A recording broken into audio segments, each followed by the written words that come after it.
response team members, that is CERT, and our organization's name is WehoResearch.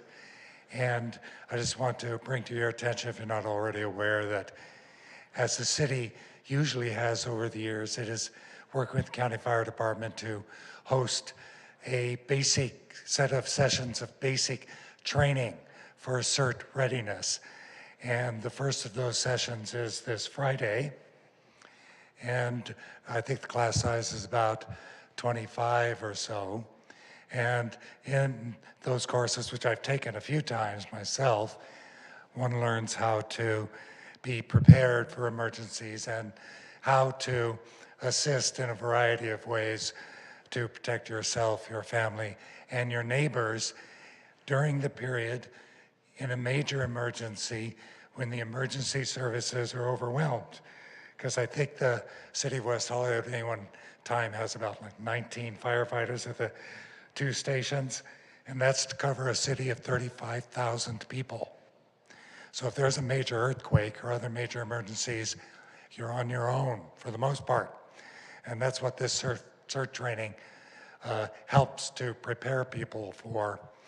But the 25 slots is not enough, because this was advertised about 5 weeks before this first session on Friday, made available to sign up. It filled up in 3 or 4 days, well over a month before the first session. That means the demand, people in our community who would like to learn how to be prepared for emergencies, how to help themselves, their neighbors, their own family, the demand for that is not at all being met by this one small class. And I don't know exactly what the limitation is. I think it's in part the county firefighters' resources and their trainers and their schedules. But really, I think the city should do better.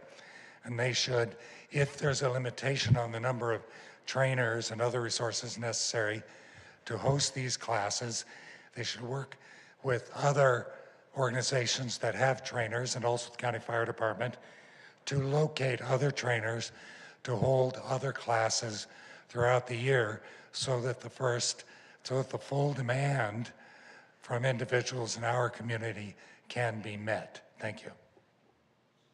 Thank you. Madam Secretary, any more speakers?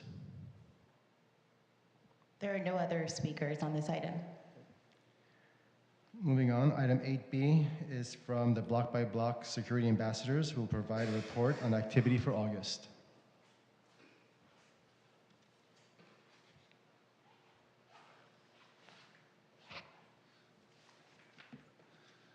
Good evening, Chair and members of the committee. My name is Stephen Beacott. I'm the Regional Director of Operations for Block by Block. I am here in place of Erica Leon, who had a family event this evening, but she did leave me with some information and a follow-up from, I believe, last month's meeting. So we'll start with the numbers first. For the month of August, the safety ambassadors responded to 451 calls for service, which is about 15 calls per day. Safety ambassadors performed 3,000, I'm trying to read this, about 3,606 business contacts, which is about 120 of those per day, and also made 1,399 connections with unhoused residents, a little less than about 45 a day. Definitely would like to highlight the work of our team. Over Labor Day, there was a patrol that did see an individual who did cause some property damage. So we kept a safe distance away. We obviously contacted our public safety partners, Los Angeles Sheriff's Department, and followed them, and they were able to help in identifying this person who did that property crime. Also, we are redoubling efforts to identify and work with the illegal hot dog vendors on Santa Monica Boulevard. Especially our overnight teams have partnered with code enforcement and LASD to provide special deployments and assistance over the last few weekends in order to really address this issue. And in addition, there's a couple things that were brought up, I believe, at the last meetings regarding the bicycle patrols. So we have an odometer on the bicycles. It's not as perfect as an odometer on your car, and that is checked at every shift. On the average, anywhere from 10 to 20 miles, depending on what they're doing and then what sort of route and what other calls for services they may have. Seems like it's kind of a wide range, but like I said, depending on what's going on and if they do have calls for services or they're doing business contacts, it might be a little bit less one day or a little bit more the other day. We use these bikes a lot, and because of that, there is a lot more wear and tear than you would have on your normal bike that you're gonna take down to the beach. So we're actually looking at replacing that equipment and also getting new odometers with that as well, so that we're up to date and we can give you the best numbers possible. Also was a question regarding the city use of the city app. Most of our investors, they have phones that are dead phones. They don't have live data on them. So a couple things. So the ones that do are sort of supervisors and team leaders. So if we have just an ambassador who doesn't have a phone with live data, there's a couple things they can do. First of all, that they can just radio in. Radio is our primary form of communication. Let that person know. That team leader can then take that picture and then upload that to the city app. Or if it might be too, is like if they just in the normal course of things, we're going to be seeing these things. A lot of times it's already been uploaded, but as long as they report it, so that way we're not double uploading that, and that's something that we're also working on, just to making sure that these folks, even though they might not be able to do it themselves through those phones, that they are taking that extra step, calling into that team leader or operations supervisor, and just making sure that those get addressed. Finally on the kiosks. Kiosk deployments are 4 kiosks. We have on Santa Monica, La Brea, Fairfax, Ramada, and Robertson, and 2 additional 24/7 kiosks at Veterans Park and also at the property at Fairfax and Fountain. I know there's some unwanted activity there, so that is still in use. Any changes to those? Obviously, that we are in constant communication with Danny Rivas and Anita, so if that changes at all, we can immediately change that deployment. Great, thank you. Any commissioners have any comments at this time? Commissioner Nickel? Thank you, Chair. Thank you for your report. About hot dog vendors, so what normally happens? Is there a citation? Are they removed? How do you deal with them? So, and I'll be honest, I don't have all the, so as a regional director of operation, I work with all of our programs, but I know that after the Pride event, there was increased with that. So what we're doing is identifying first, having a conversation with them.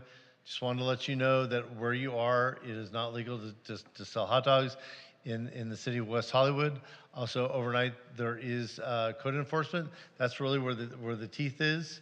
And then moving from there, if a situation, depending on that situation, then it might include a call to LASD. But really, code enforcement is the main group that will cite them and follow that through. Great, thank you. And Commissioner Niskel, just to add to that, so it's very difficult. There was state legislation that was passed several years ago, which essentially decriminalized any sort of street vending.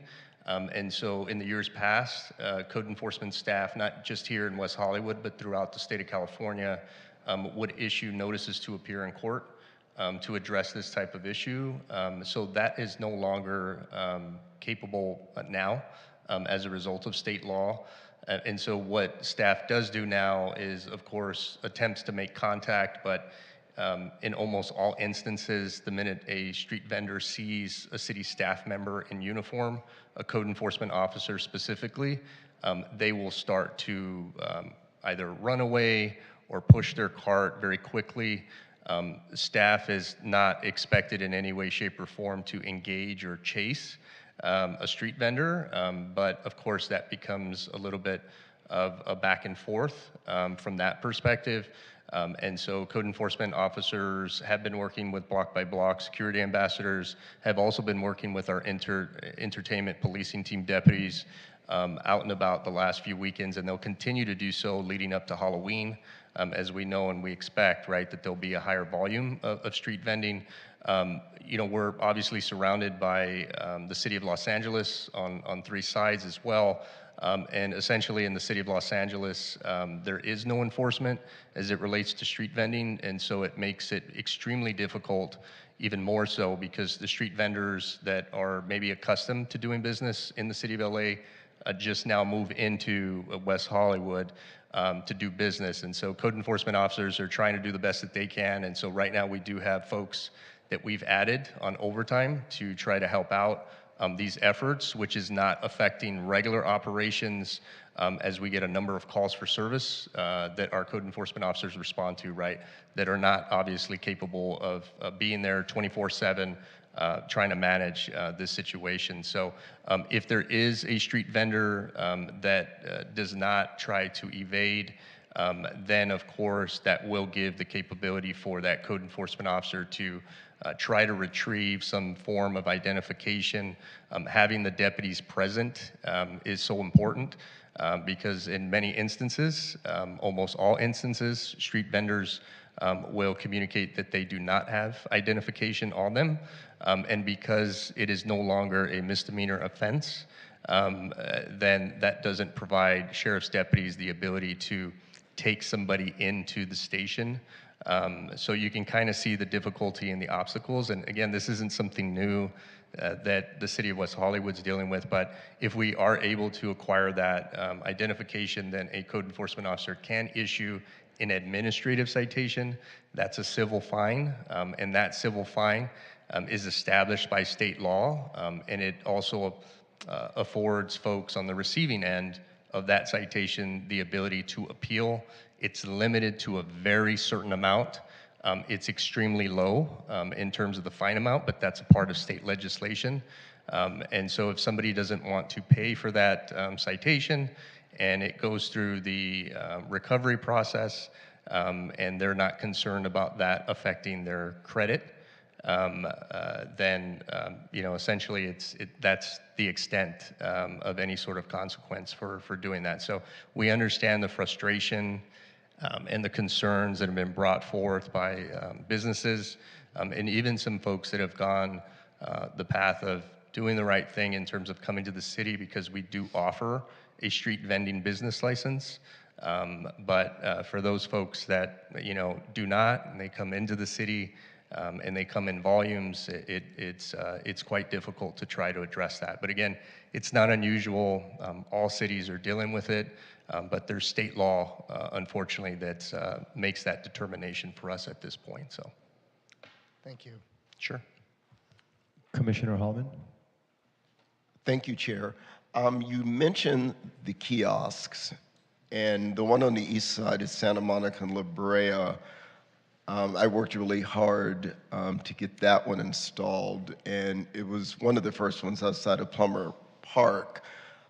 With that said, it's usually deployed around 11 in the morning, and I walk that area every morning, typically starting at 8. I was just curious, is there a way to get it out earlier in the morning, especially during rush hour, because there's a lot of activity on that corner by the Dillon?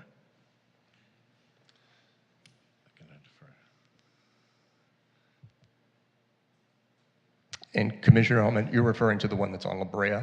Yeah, in Santa Monica. Yeah, so the challenge with the kiosk is, so anytime that we establish a kiosk, when I say we, in partnership obviously with Block by Block will make contact with one of the neighboring properties.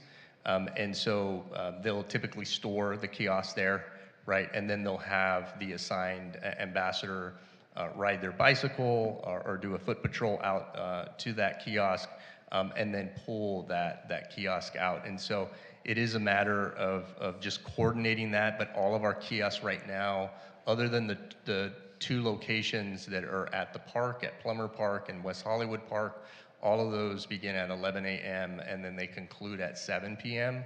And so establishing, additional hours beyond the 8 hours ends up becoming a little bit of a challenge because most of those businesses and so forth that are allowing us to store the kiosk, they close at a certain time or that storage area isn't available outside of those parameters, but we can certainly discuss that and try to see if there's some feasibility to try to expand the hours. I know we've gotten some requests. What we have done, as you've seen, is we've added some additional kiosks in other areas as well. And then in the later evening hours, the reason why you won't see a kiosk is for safety reasons. So you'll have a block-by-block ambassador. You typically will see them paired up in the evening hours, and that is intentional. And so having the ambassadors patrol on foot in a certain area provides more effectiveness in terms of having eyes and being more of a uniform presence rather than having them at a fixed post. But we can certainly look at potentially having them out there a little earlier. Well, that one is stored at the UPS location at the Dillon, and I believe they're open by 8. If not, they're open definitely by 9. So, and it is stored right in the front of the facility by the door. So, if possible, if that could happen, because I know they would have access to it. And I do know they close at a certain time, that I completely understand, but I think it would just be beneficial if they could be out earlier, especially on that corner. Yeah, we can certainly take a look at that, but then as we're doing that a little earlier, then that means we'll have to pull an ambassador, right? Because right now we have a set shift from 11 a.m. to 7 p.m. It's an 8-hour shift. So if we're going to do anything earlier and we're going to maintain those same hours, now we're going to have to pull from existing resources of where we have them. So we'll assess that and take a look at that for sure. Okay, thank you. Sure. Any other commissioners have comments? All right, thank you. Commission Secretary, do you have any public speakers at this time? There's no speakers on this item at this time. Okay. We do have one. Hi, Larry Block, West Hollywood. With regards to these hot dog vendors, I understand code compliance is in charge of them, and almost the way it made it sound was like there's a one-off hot dog vendor. At my store at night, on Friday and Saturday night, there is a cluster blank of hot dog vendors that line the street, and there's not a code compliance officer walking the street between 12 and 3 a.m. at all that he would even notice them, that would even ask them to leave. And in lieu of the Barney's Beanery, and I tell you this is my biggest fear as an employer, and is the reason we're losing our small businesses, is no owner wants the liability of having employees in their store going one-on-one with the mentally ill that come into the store during the day. There's nobody on the street. None of the businesses are open. My employees are forced to go one-on-one with some mentally ill individual, and that's why I put the store up for sale. So WeHo is going to lose its heart if they don't get its arms around the problems that we have in the city on the streets. There's no such thing as a small business anymore. So, and the hot dog vendors, they just make it unsafe at night too. And there's nobody around. So I hope that people can readdress this issue with a how do we keep our employees safe at night force? A special dedicated force to what happens between 1 and 3 in the morning on that street, when the shifts are changing at the sheriff and when there's no code compliance officers around. Thank you. Madam Secretary, any other public speakers? There's no additional speakers. Great, thank you. Item 8C is from the Los Angeles County Sheriff's Department, who will provide a report on activity for August. Good evening.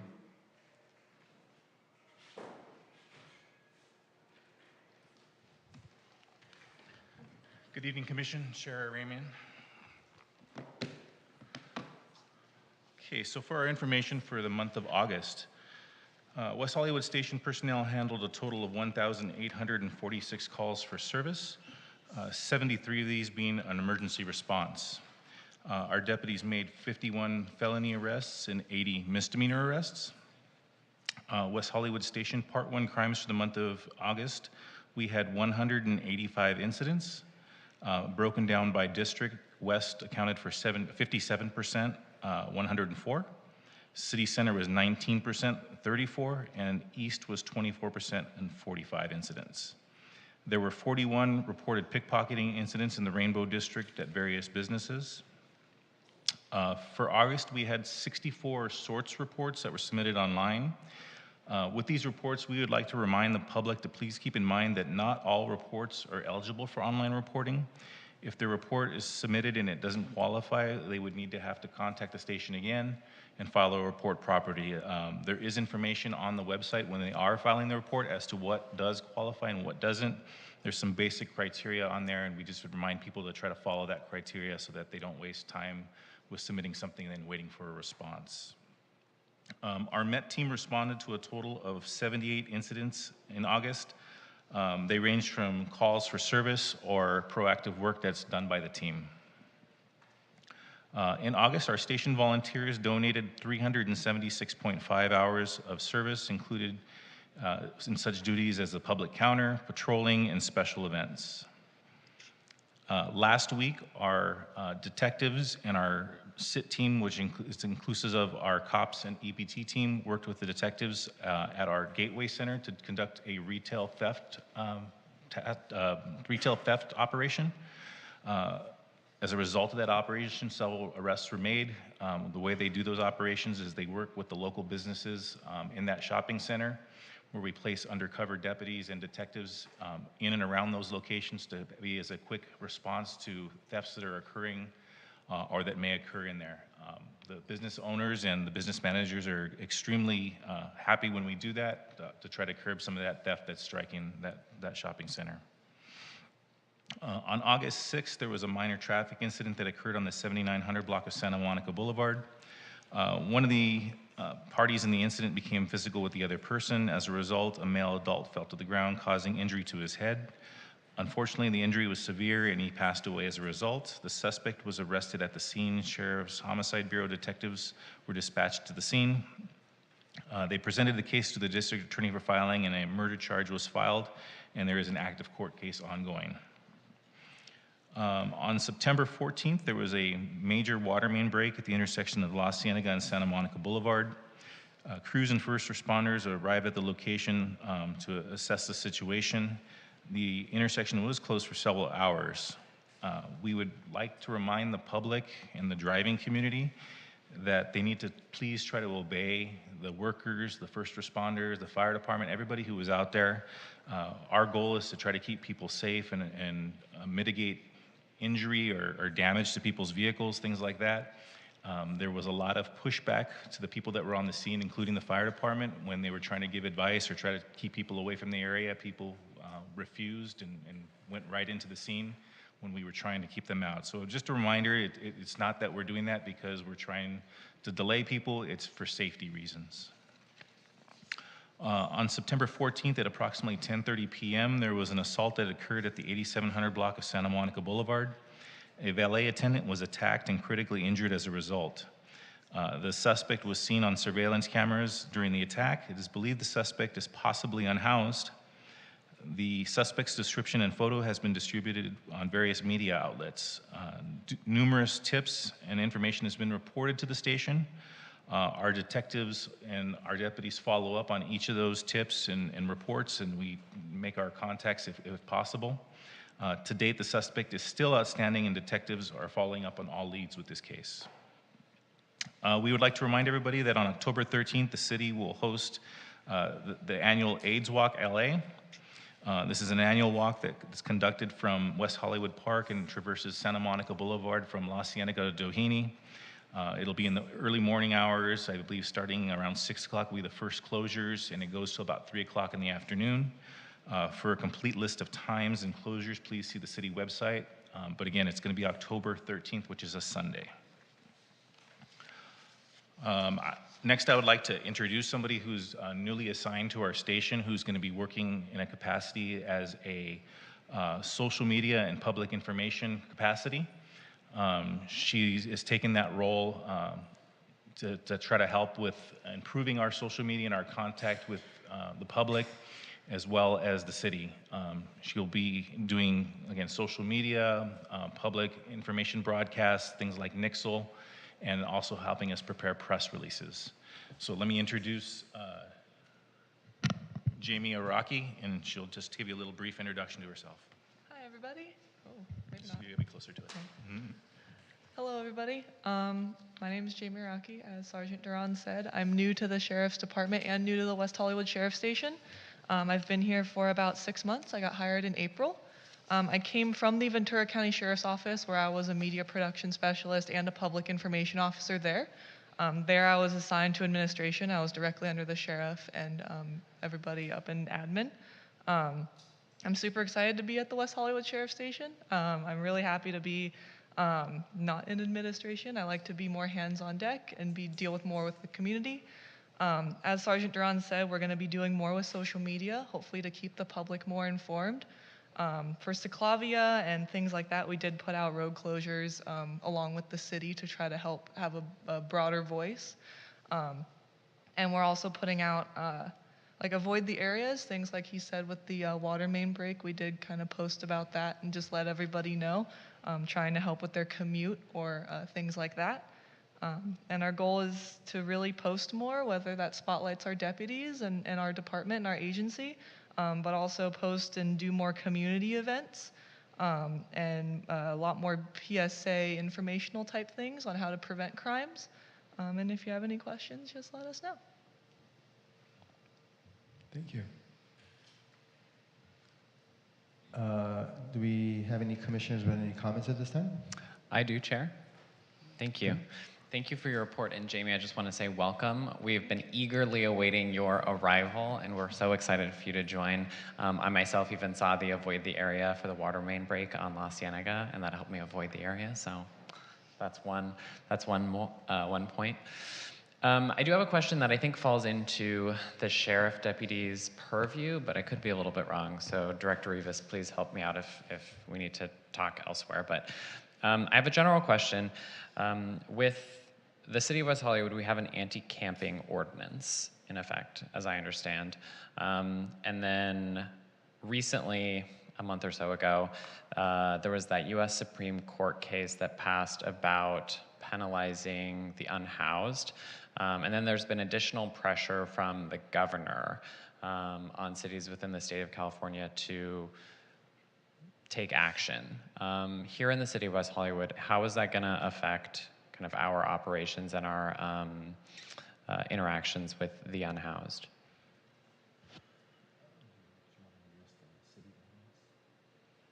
So just really quickly, there is a city ordinance that our deputies usually use to enforce the camping aspect of it.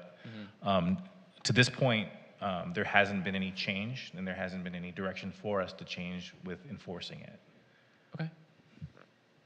Yeah, and I will just add to that, but from the city's perspective, yeah, we've had something on the books, I want to say since the city's inception, but it's been quite long.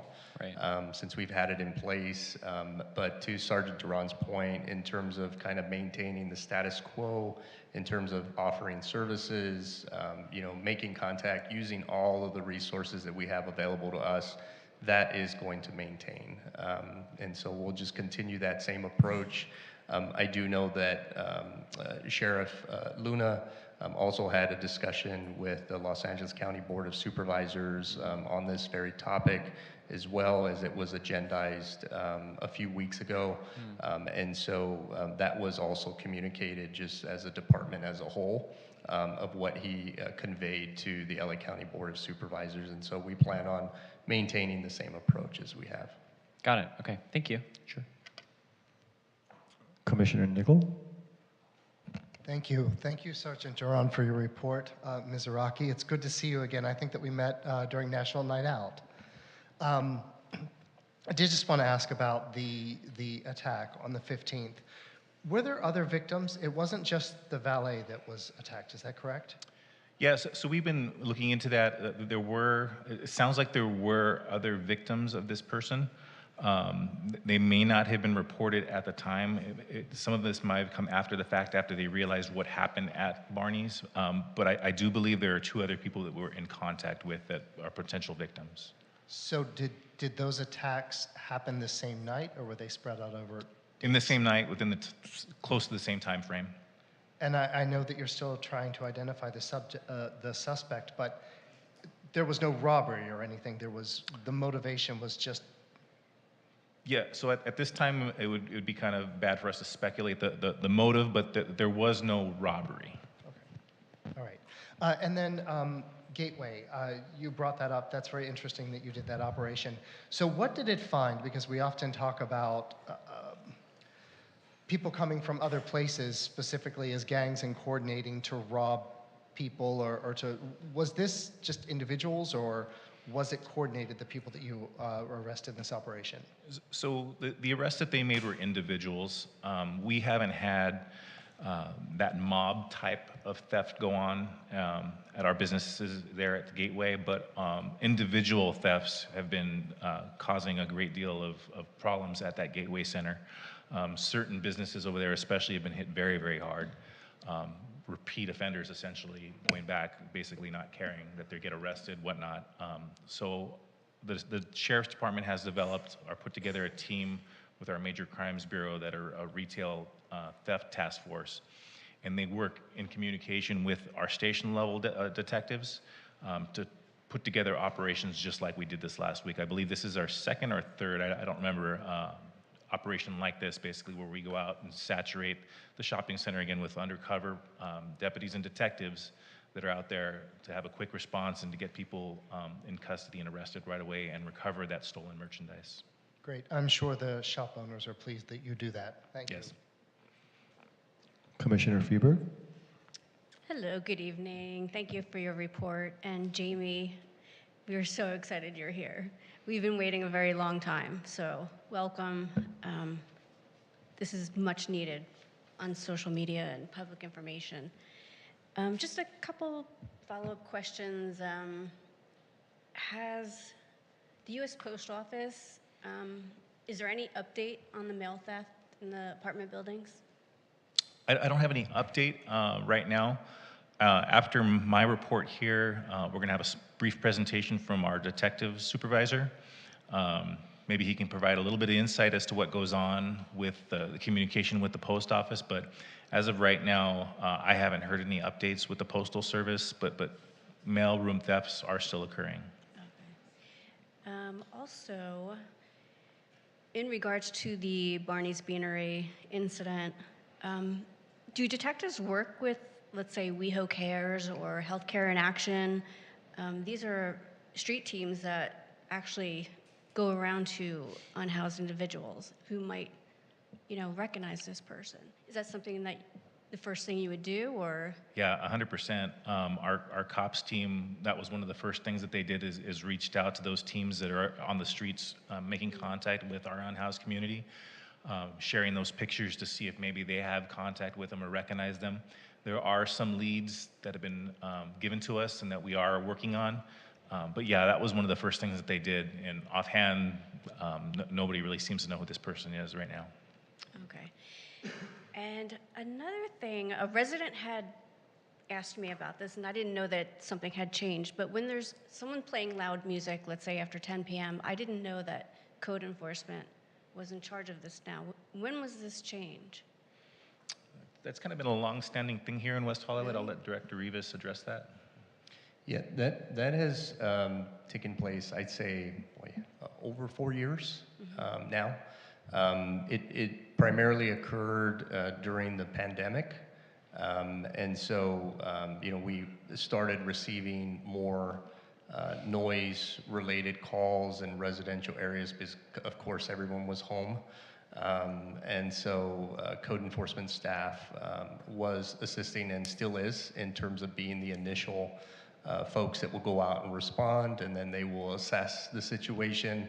If it's something that a code enforcement officer feels comfortable with in terms of proceeding with making contact, then they will do so. If it's something that requires backup support from sheriff's deputies, then that code enforcement officer will contact the West Hollywood Sheriff Station and then wait until deputies arrive to make contact and address the situation.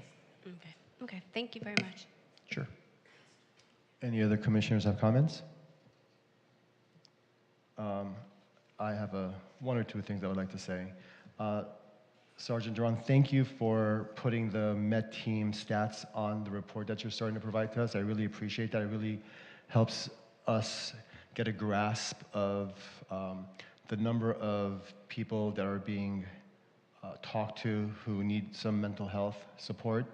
Out of the 78 for the month of August, do we know what the outcomes are? What the outcomes are with any of them? Were any of them placed on 5150s? Were they hospitalized, or what were the outcomes of those? So typically, because of the nature of the type of call, and if it's a mental health type of issue, our clinician prefers not to provide that data. It's a little more private. So those numbers are basically raw numbers, basically of how many contacts we have, how many calls were going on. The Met team themselves don't feel comfortable, divulging too much more than that. Obviously, we know in-house what's kind of going on, but public-wise, they don't want to put out a lot of information about, we're 5115, 20 people a month, something like that, just because of the nature of the type of incident that it is. Okay. My other question is, it's regards to the scooters and the bicycles on the sidewalks. Just recently in Koreatown, there was a fatality of an elderly Korean man who was struck by a scooter, and he unfortunately passed away. And I see in West Hollywood daily scooters going on the opposite direction of the street, going in the same direction of the street, riding on the sidewalk, not abiding by any of the laws. What's it going to take? And I saw there was 12 citations, scooter citations for the month of August. I think that's pretty low. What's it going to take to start enforcing these scooters these riders on the scooters who are, riding illegally?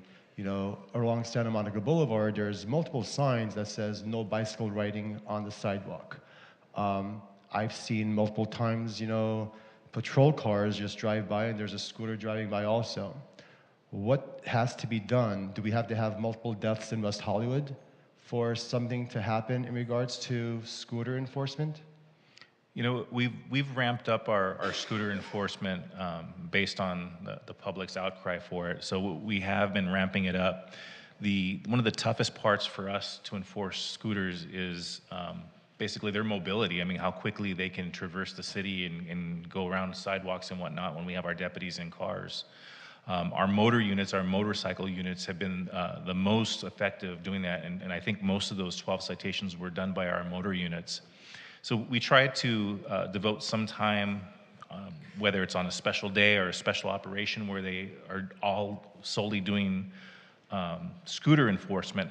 However, we don't want to pull our motors away from doing other traffic enforcement. There are other traffic needs and requests that we have throughout the city. So we try not to pull those motors away on a regular basis just to solely focus on scooters. But we do try to devote some of their time, and we do try to create operations to specifically target those scooters.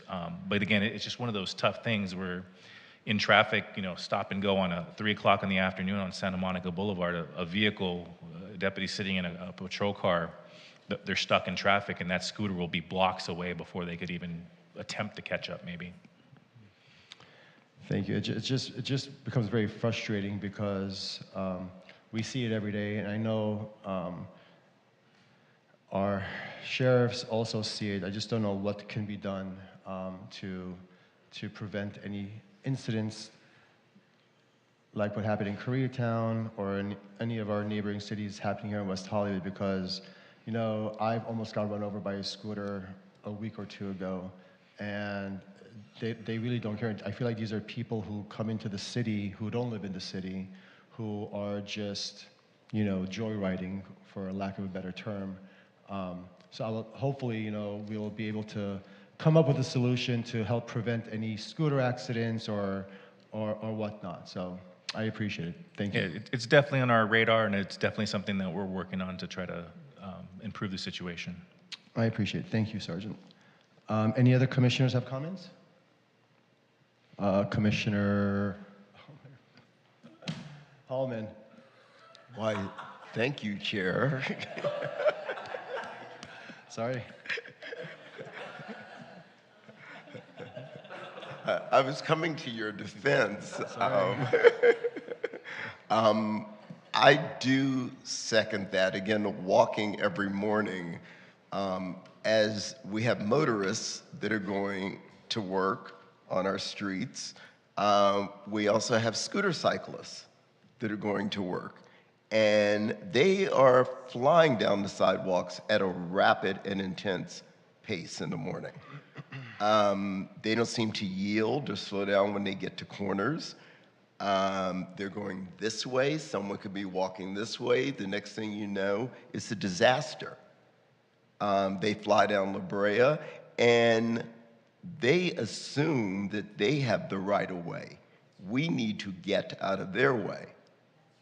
So I think we need to do a better job here. I don't know what that is, but I think it's urgent, because if I get hit by a scooter, it's not going to end well. And I've come close, like Chair Ramian. Again, walking every morning. I should not have to fear for my life walking on the sidewalk. Thank you. Thank you, Commissioner Hallman. Madam Secretary, do we have any public speakers at this time? Yes, we have 3 speakers. First one is Kevin Burton. If you want to approach the podium, you'll have 3 minutes.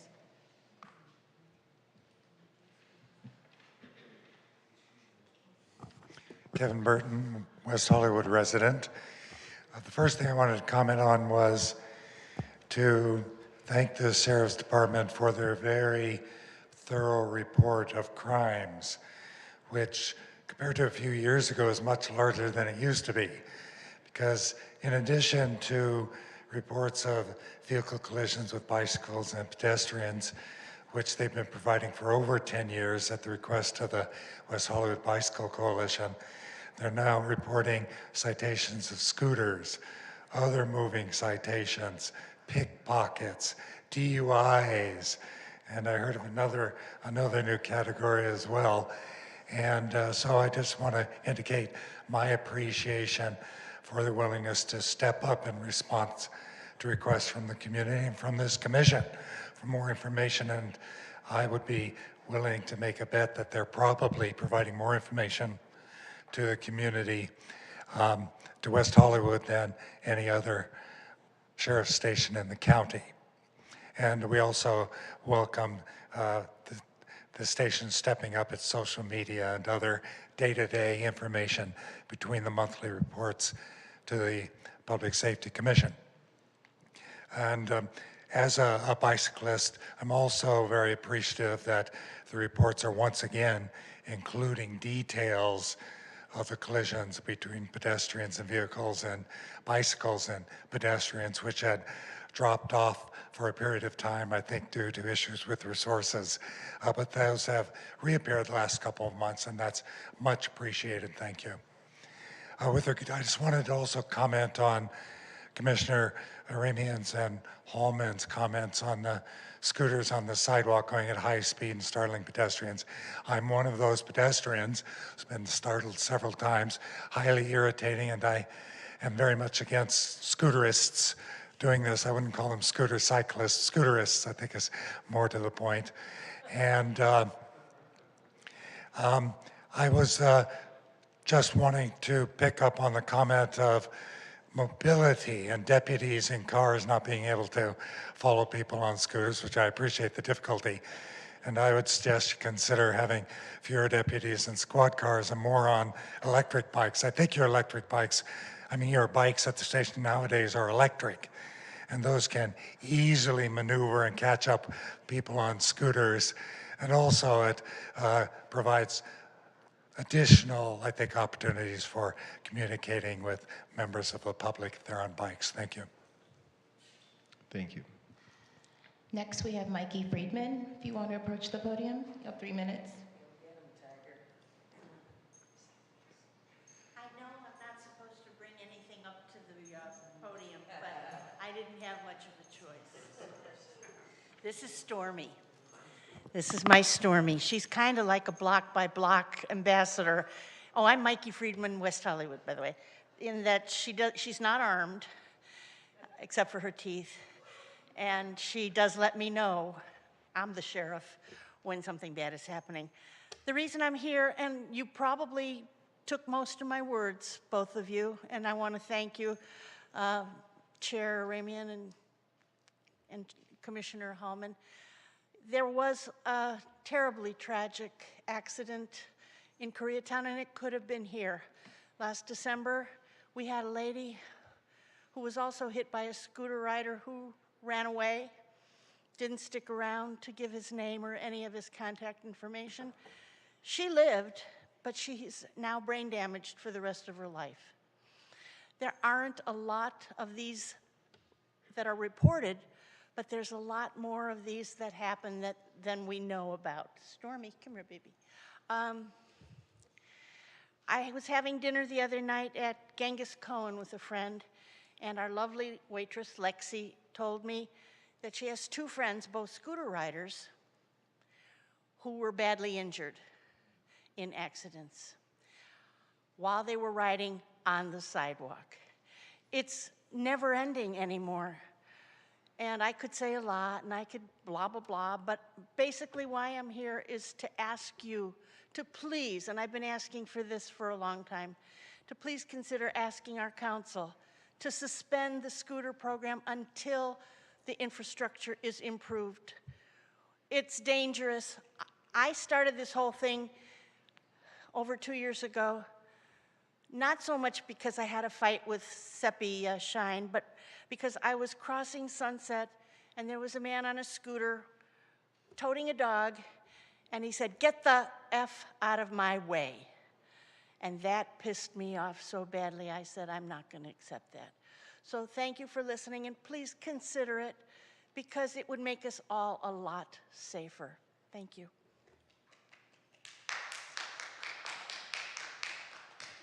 Thank you. Next, we have Stephanie Harker. If you want to approach the podium, you'll have 3 minutes.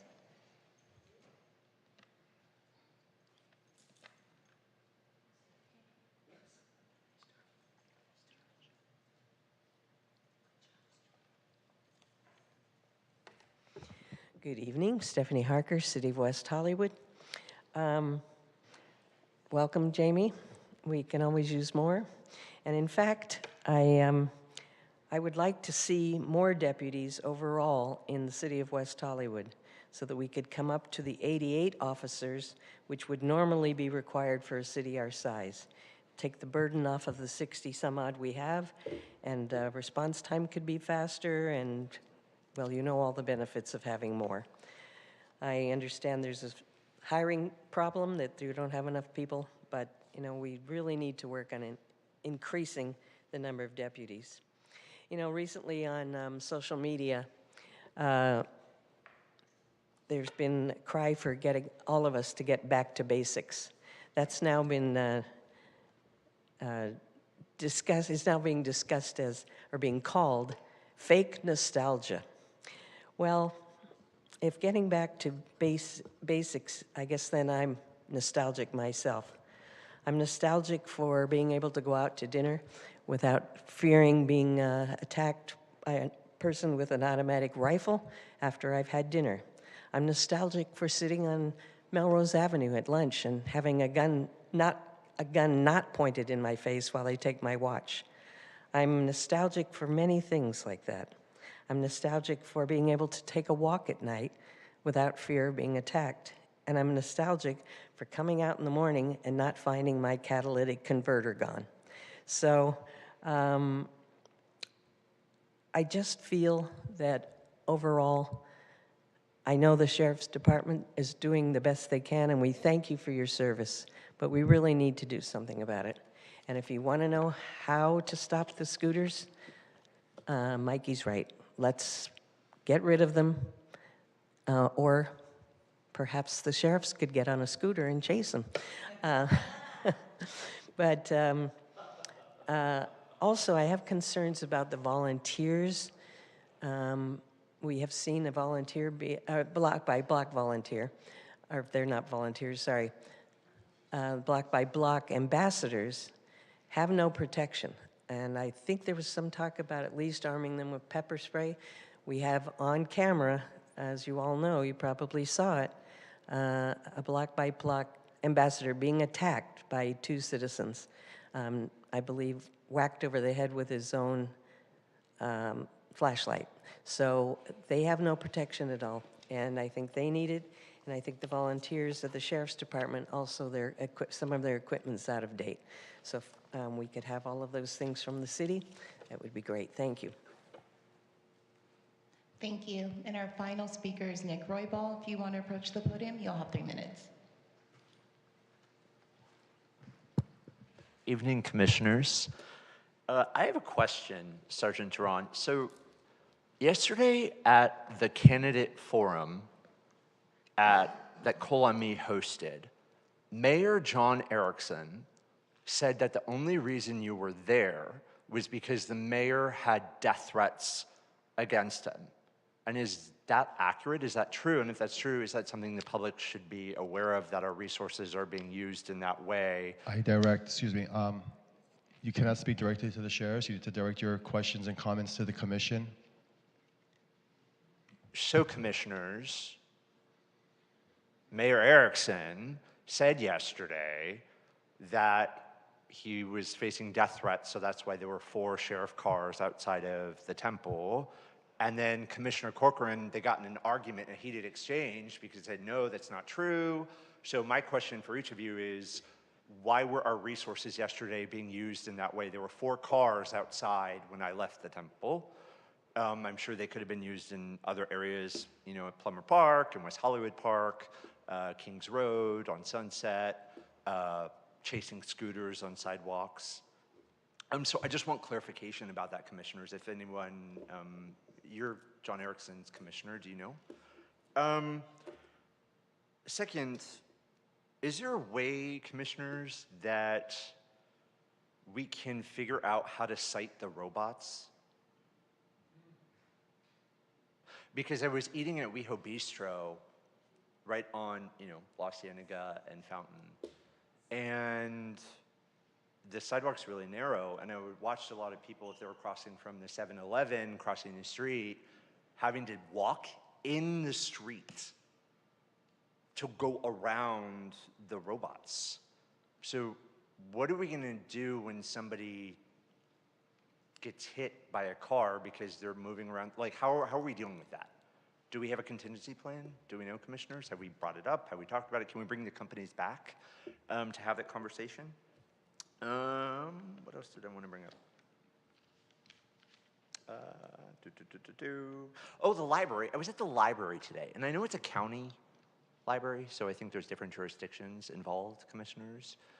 But there's a lot of wild stuff going on upstairs. I'm a grad student, and I do a lot of writing and reading. Much of the resources, I get it's a side of democracy, we can have that conversation, yeah. But in terms of a resident wanting to use the resources, I wasn't able to, because much of the resources are being used for our in-house and are mentally unstable that are all being allowed to access the library. I couldn't plug in my laptop because unhoused are using all the plugs. So I was wondering if we could have that conversation. Thank you.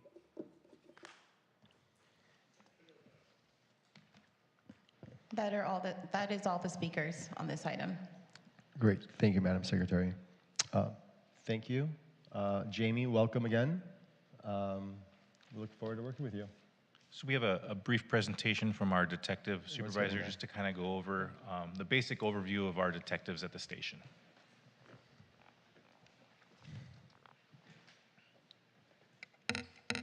This is Detective Sergeant Evelio Galvez. Good evening, chairs and commissioners. Basically, just wanted to kind of give you a little brief overview.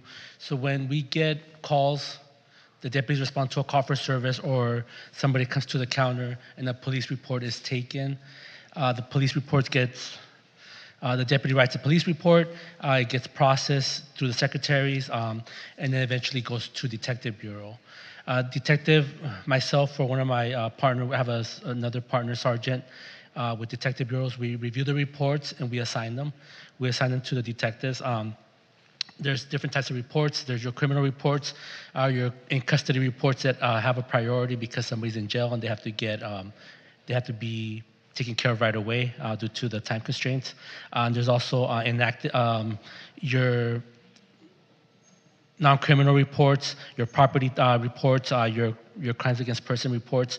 Those reports get assigned. We assign them to our detectives. Some other reports do get assigned to other bureaus. For example, Special Victims Bureau if it's some sort of sexual type of assault or child abuse, or arson would go to like an arson investigator, or homicides. They would get assigned to homicides and so on. Some of our cases, if it's a high dollar amount like fraud, they can be assigned to fraud bureau or to major crimes bureau. The detective gets assigned the case. At the station level, they review the reports and they start investigating the reports. Some cases, some of our reports have more leads than others. Some of our reports don't have too many leads, so they do have to prioritize the reports that have leads. If it's a crime, serious crimes, those are some of the priorities that they have to look at. For example, the Barney Beanery incident, that's something that gets a priority right away. The case gets assigned, the detective does the follow-up, they'll reach out to the community, they'll reach out to the businesses for videos, surveillance, they'll contact witnesses, the case gets investigated. Not every case is 1-2 days. Some cases last a little bit longer. Once the detective investigates the case, if it's something that they can file the case, there's enough evidence to proceed with the district attorney, they will file the case, submit the case to the district attorney for filing consideration, and that if it's an in custody, those get prioritized also by the DA. They review the case and they either decide if they're going to file it or not, if they're going to decline the case, or if they're going to ask for further follow-up, or if they tell us there's not sufficient evidence to proceed. In that case, they decline the case. As far as when the detectives submit the case, some cases, the DAs, they're backlogged, so some cases might be a few days before they review it. Some cases might be a few months for them to review it. If they decide to press charges, file charges, what happens is they advise the detective we're going to file charges, and the detective either goes, has another deputy, or themselves will go arrest the suspect, or send them a letter saying, hey, there's been charges filed, you need to go to court. Some cases where they are cited and released, whoever got arrested, they will get a court date in the future. Most of the time, if it's cited and released, it's in 2 months. If it's something where somebody bonds out, bails out, they got arrested and they end up bonding out or bailing out, their court date might be 30 days in advance or 60 days in advance. Once the detective submits the case and it gets filed, the case then goes through the court process, and then that's where kind of it stalls a little bit. But that's pretty much the basic. When the detective gets a case, we assign them, we review them, and going forward to how the detectives investigate it, follow up. At this point, let me see. I apologize. I just came back from vacation. I was on vacation for a week, so I don't have the approximate numbers as to how many cases. On average, reviewing the cases, on average day, we get our detectives get assigned anywhere from 4-6 cases a day. It depends. Sometimes it's less. Obviously, on the weekends, there's no detectives for the most part. We do have detectives that if we need them to come in, we call them in. But so the weekend, usually Monday, Tuesday, we have the most cases where the detectives might get 6 cases assigned to them. And like I said, not every case it's there's enough workable information where they might necessarily, they'll look at the case, they'll review it. Is there enough evidence to proceed? Is there video surveillance? If there's video surveillance, is there good video surveillance? And then they get cases that license plate, there might be a named person, there might be domestic violence type of cases. I don't have the number at the top of my head as to how many cases we get throughout the year, but I can tell you an average probably case would be about anywhere from a good number, 2 to 4 cases a day. Weekly, they might get about, and sometimes it's a little bit busier, anywhere from 10 cases to higher where they get them. As they investigate their cases and they close their cases, they can move that case along to the side. Just because they move it to the side doesn't mean that case is gone. It just means, for example, if they file charges, that case is just put away. Now it's the DA's job to file the case or not to file it. And if throughout the criminal case, there's further investigation needed, they might have to revisit that case. Okay, the DA wants more information, now I have to do further follow-up on that case. And any questions? Commissioners, do we have any questions at this time? Commissioner Blau? Thank you, Chair. Thank you for your presentation and walking through that process. That was really helpful for me, Sergeant. I just have a question. How many stations, how many detectives, including yourself, and I think you'd mentioned you had a partner, are typically working in West Hollywood? So there's 2 sergeants assigned to the Detective Bureau. We have, at our highest point, we had 10 detectives. Unfortunately, right now, we are down 3 detectives. Actually, 2 detectives, one's on loan to the retail task force, which they still take cases. So right now, anywhere from 7 to 8 cases that detectives, I apologize, that we have. Okay, great. Thank you. Any other commissioners? Commissioner Nickel? Thank you, Chair. Thank you for your presentation. When you guys came and spoke to the Community Police Academy, actually last September, there was something that came up that I thought that was interesting. It might just be good for the public to understand. I remember that there was a discussion about the distinction between violent and non-violent crimes, depending on if somebody is at home when there is a burglary. Could you talk about that? Burglaries, if somebody's like a hot prowl, but that's somebody where a residence is occupied, that's a more serious case for us, law enforcement, compared to if somebody breaks into or burglarizes an unoccupied building. As far as filing, the DA does also consider, I mean, I can't speak for the DA, but I'll tell you what I see. It ranges from the burglary cases where a house is occupied, there tend to be more serious charges, whereas if it's a vacant apartment, the DA might file something like a trespassing, which would be a misdemeanor if they file charges. So hot prowls where a residence is occupied are taken more serious. Got it. Thank you. Any other commissioners have questions? I have one question. Excuse me. Does our city attorney ever file charges if the district attorney doesn't file charges? So for us, our misdemeanor cases do get filed with the district attorney's office. It's rare that I've seen us, it doesn't mean it doesn't happen, it hasn't happened, that I see our cases be sent to the city attorney. I think Mr. Rivas can speak more on that. Chair, so our city attorney, so we have 2 different legal counsels. We have our city attorney's office, Lauren Langer from BBK, and so they provide policy guidance to the city. And then we have our city prosecutor's office. So our city prosecutor's office only enforces the West Hollywood Municipal Code.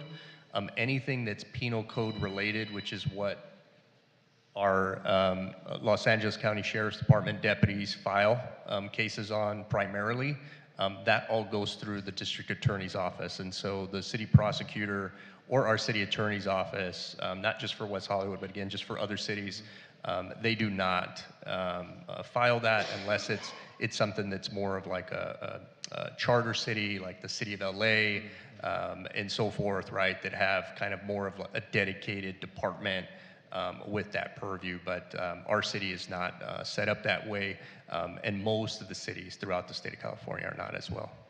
Thank you. Thank you. Sure. Any other commissioner comments? Commissioner Freeberg? Hello, thank you for your presentation. You said there's only 2 detectives assigned to the sheriff's station, and then there's 1 on loan? No, 10. At the highest point, we had 10. But right now, out of the 10, we were short 2, and 1's on loan, so we have 7, 8, because 1 does still investigate cases that occur in West Hollywood, but they're geared more towards the retail theft. And do you plan on hiring more detectives to get it back up to 10? Yes, our administration, our captain is aware, and yes, that is in the works to help alleviate some of that for our other detectives that tend to carry more of that workload. Okay, thank you. Madam Secretary, do we have any public speakers at this time? We have no speakers on this item. Great. Moving on, thank you very much for your presentation.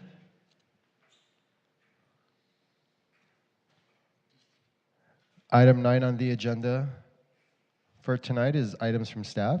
Are there any community safety updates? Thank you, Chair and members of the Commission. The Los Angeles County Fire Department will be hosting Community Emergency Response Team training, also known as CERT, beginning on September 27th at the West Hollywood Aquatic Center. We were excited to see this class fill up quickly to capacity and are currently working on scheduling the next class, which we will announce soon.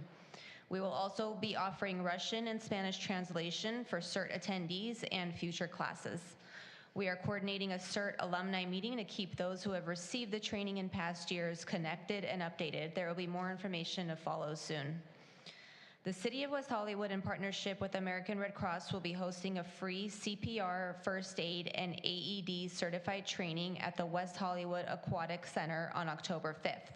This class has also filled up to capacity. We will be announcing the next class in the coming month. The city continues planning for Halloween 2024, which will take place on October 31st. We are working closely with our sheriffs and fire department, code enforcement, and block by block to ensure the appropriate public safety measures are in place. The city is also currently planning for AIDS Walk LA, which will take place on Sunday, October 13th.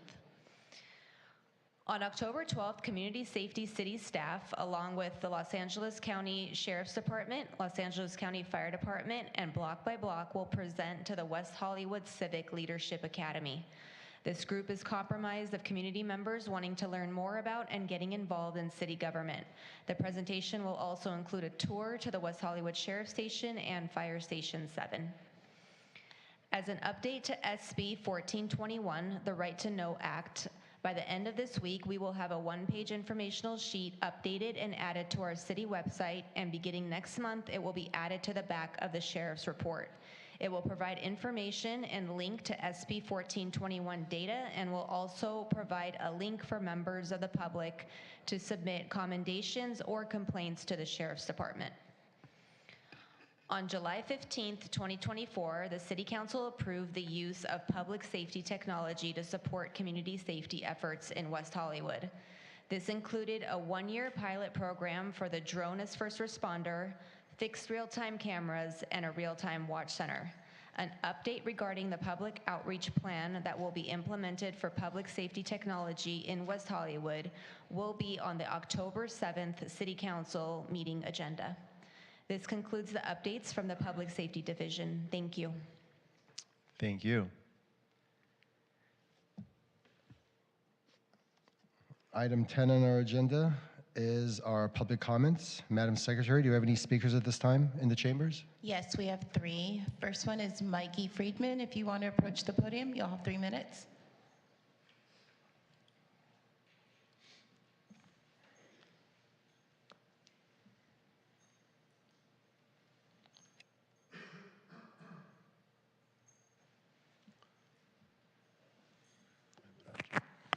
This is very quick. I forgot to ask, what is going on with the scooters that are just left dumped around? I thought that in the contract with Lime, they were supposed to pick them up within a certain amount of time or be fined by the city as part of the contract. And I wondered if that is happening, because I see them sitting not just on busy streets, but on side streets for days at a time. And being a little shorthanded, I can't always call in and find out, how to get somebody to pick them up. I thought they were GPSed and they were supposed to know about it when people dropped them off.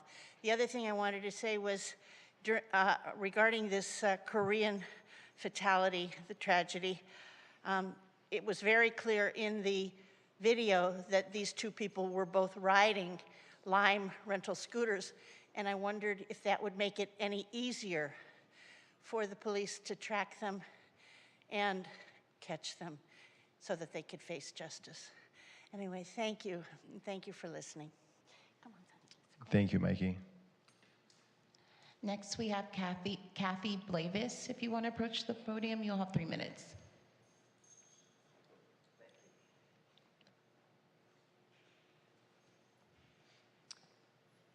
Hi, good evening. Kathy Blavis, City of West Hollywood. I came tonight because there really aren't that many opportunities for the public to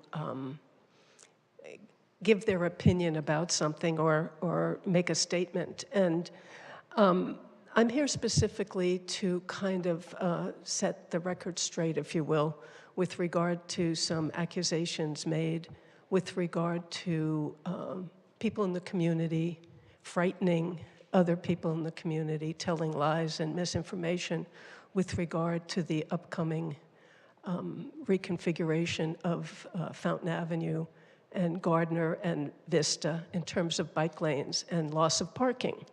I just wanted to have the opportunity for people to understand that in terms of myself and others in the neighborhood, any information that we're responding to was information that we got from the city, we got from the staff with regard to the amount of parking that may be lost on Gardner. We were told initially 56%.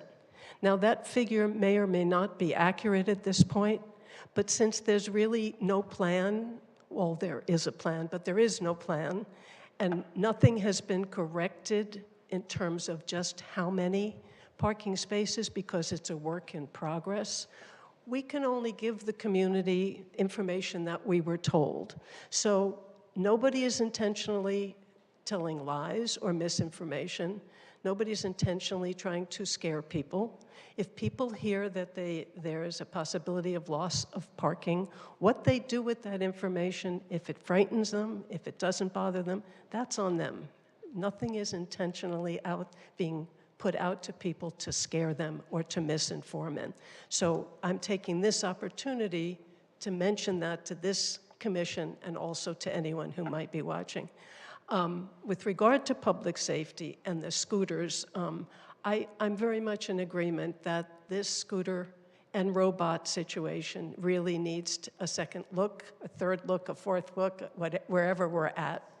The people who own scooters seem to be very responsible. They're not on the sidewalks. They don't leave them in the middle of the sidewalk. Maybe it's time for, if people want to ride a scooter, then they either have to own one or they have to rent one the same way we rent a car, showing your license and proving that you have insurance. If you don't have insurance, you have to buy it from the rental company. So I'm hoping this commission can bring to the council ideas about revamping the scooter system. Thank you. Thank you. And our final speaker is Stephanie Harker. If you want to approach the podium, you'll have 3 minutes.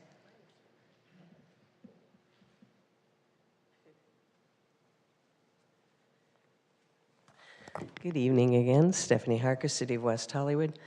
Yes, to pile on or add on to Kathy Blavis's comment, I recall that someone came to this podium at a city council meeting and giving their story, being courageous enough to tell their story of having been attacked on the streets of West Hollywood, robbed at gunpoint. And basically, when people in the community speak about this, we're called fearmongers. Well, it's safe. You're just fear-mongering. It's like, please, please, take us seriously because we are serious. Regarding the bike lanes and safety, there is no mitigation anywhere in sight for the more than 200 residents who will lose their parking in front of their homes if bike lanes are installed on Fountain and Gardner.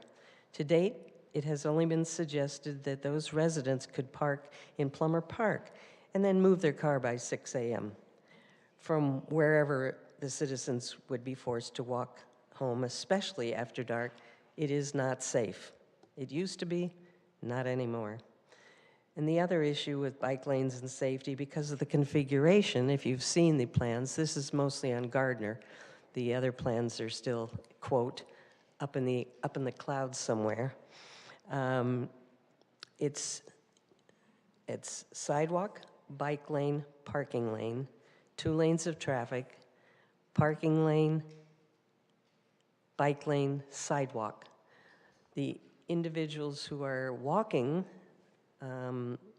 would now have to get across the bike lane, past the parked cars, look around to make sure it's okay to cross the 2 lanes of traffic.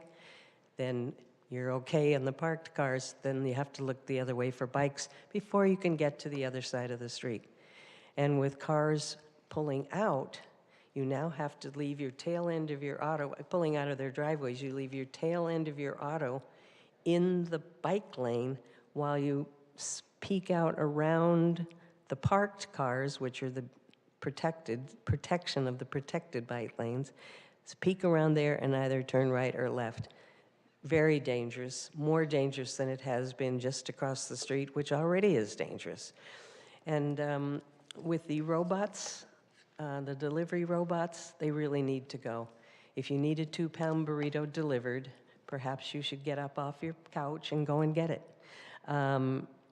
There was a video of a sheriff's deputy out of his vehicle pushing the stalled car in the center of the crosswalk, pushing it, because they are very heavy and when they're not running, pushing it out of the way. It's a very poor use of our sheriff's time. Those need to go as well. Thank you. And Chair, we do have one more speaker. Great. David Eckert, if you want to approach the podium, you have 3 minutes. Good evening, David Eckert, resident of West Hollywood. I just have a couple public or suggestions that could help with public safety. One are the lights that are consistently burnt out along Santa Monica Boulevard. I think dark spots along the street don't help anyone for safety. That's one issue. Second is many of the crosswalks down Santa Monica Boulevard, the plantings of tall grasses grow extremely tall and block when you're in the middle of the intersections from being seen. So I've had plenty of things where cars just use the excuse, I didn't see you. With that same issue, I think Melrose, the redo, the crosswalks, the button to activate the signals are used about 50% of the time, and I don't know how to let public know that it really helps if they activate those signals. Otherwise, they're useless. Traffic just flows now through that like it's a freeway when you can actually move down the street. So I'd just like maybe the city to address some of those issues that can help. Thank you.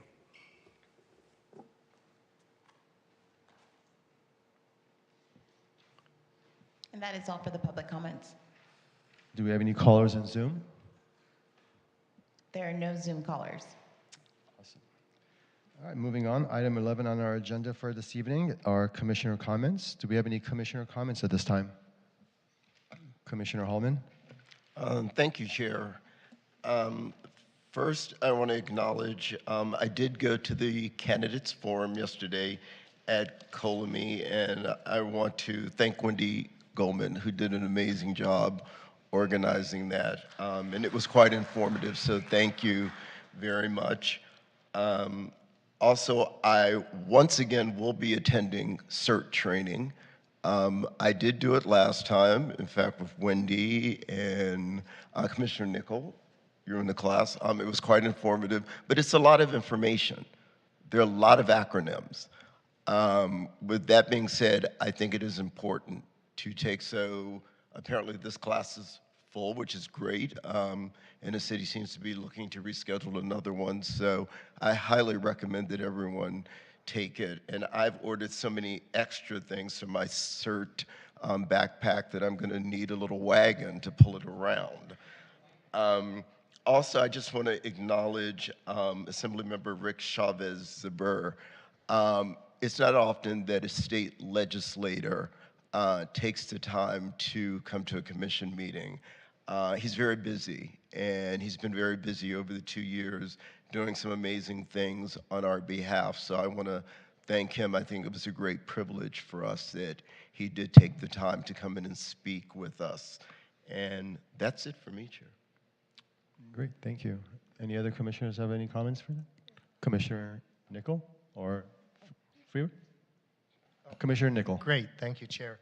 I just wanted to say that I attended the transgender community meeting on the 28th of August. Actually, Commissioner Holman was there as well, but there weren't many other people there, and that's a problem. This is the second one that I attended, and everyone comes out. Captain Mulder was there, Lieutenant Lapkin, Sergeant Duran, there were other people. The previous one, there was an FBI agent.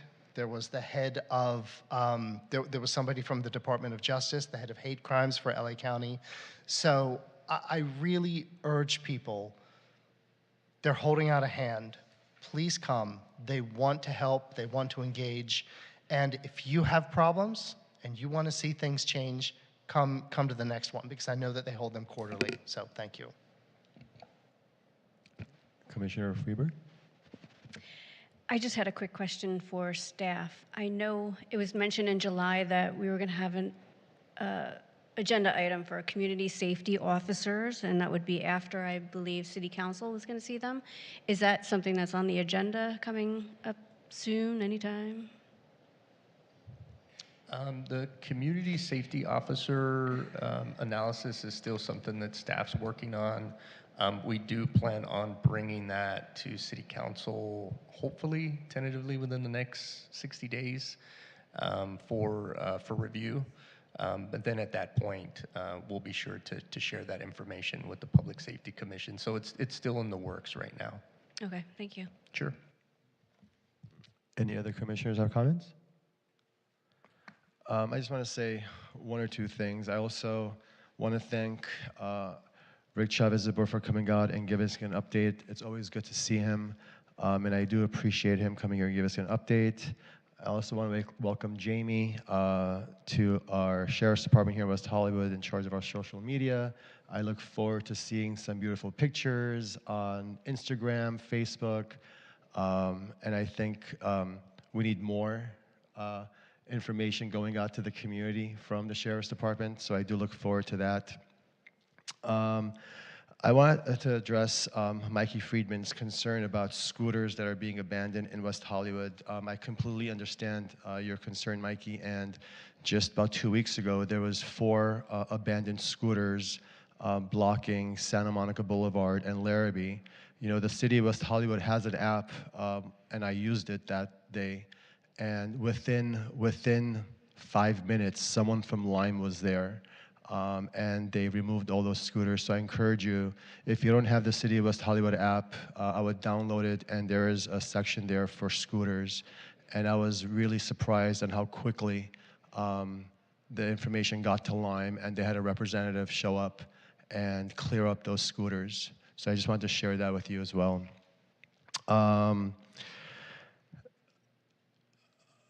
Block by block, you know, I am also concerned about the protection of our block by block ambassadors. You know, one of our speakers said that they have nothing to protect themselves, and that is absolutely correct. You know, unfortunately, there's so much crime and hatred going on in our society right now. So I do believe it will be good to see them maybe armed with pepper spray. I know they may require some kind of training on their parts. I know they're all guard card holders, but there may be another certification that we may have to look into for them to probably get like pepper spray certification to protect themselves in the event of something happens where they could protect themselves. The last thing I want to end with is that, you know, we all know that September is Suicide Awareness Month, and it is a serious problem in our society, in our community, in our nation. You know, look out for signs, look out for your loved ones, and if they need help, let's try to offer help to our friends and family members who are suffering from mental illness, who may show signs and who may not be showing signs. That's all I have in regards to my comments. If there are no other commissioner comments, the Public Safety Commission will adjourn to a special meeting on Monday, October 14th, 2024 at 6 p.m. in West Hollywood Park Public Meeting Room, Council Chambers.